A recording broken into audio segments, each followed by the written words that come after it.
हमारा देश कैसा है वैसा ही जैसा आप छोड़ के गए थे। यानी कि हम अभी भी अंग्रेजों के गुलाम हैं?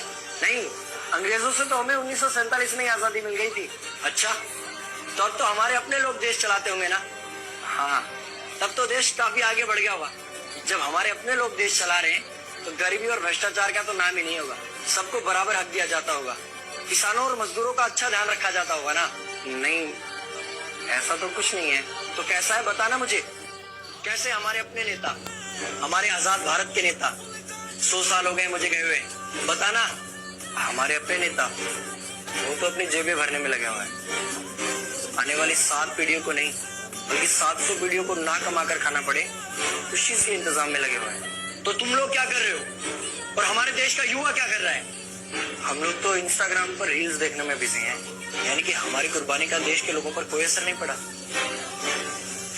देश के लोगों में कोई देशभक्ति नहीं, कोई देश प्रेम नहीं। नहीं, ऐसा नहीं है। आपके लिए और देश के लिए बहुत प्रेम है भारत के लोगों के दिलों में। हर 15 अगस्त और 26 जनवरी को तिरंगा फहराते हैं, पूरे जोश के साथ भारत माता की जय बोलते हैं और आपकी डीपी भी लगाते हैं। और भारत और पाकिस्तान के क्रिकेट मैच के दौरान तो हमारी देशभक्ति पीक पर होती है। तुम इसे देशभक्ति समझते हो?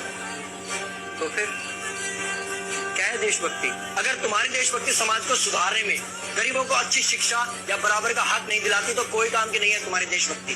भ्रष्ट नेताओं और सरकार के खिलाफ आवाज उठाओ, लोगों को एकजुट करो। लेकिन अगर हमने सरकार के खिलाफ आवाज उठाई या नेताओं से सवाल पूछे तो हमें एंटी नेशनलिस्ट कहा जाएगा या हमें गद्दार करार दे दिया जाएगा। तो डरता है। 23 साल का था मैं जब अंग्रेजों ने मुझे फांसी पर चढ़ा दिया। मुझे तो आतंकवादी कहा गया था। अगर अब नहीं जागे तो ये देश सोता रहेगा। ये सरकारें, ये नेता देश को बेच खाएंगे।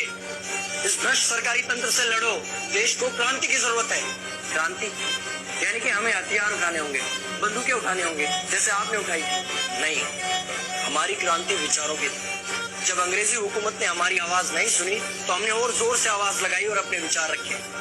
और क्रांति केवल सत्ता को बदलने तक सीमित नहीं है, बल्कि इस भ्रष्ट अन्यायी तंत्र को जड़ से उखाड़ कर फेंकना है। पर ये होगा कैसे? अपने आसपास से शुरुआत करो। जो भी तुम्हें भ्रष्ट नजर आए उसके खिलाफ आवाज उठाओ, एक्शन लो। तुम्हारे टैक्स का पैसा नेताओं की जेब में जा रहा है, हिसाब मांगो। अपने वोट का सही इस्तेमाल करो, लोगों को जागरूक करो और इस देश को आजाद करवाओ। इंकलाब जिंदाबाद, इंकलाब जिंदाबाद।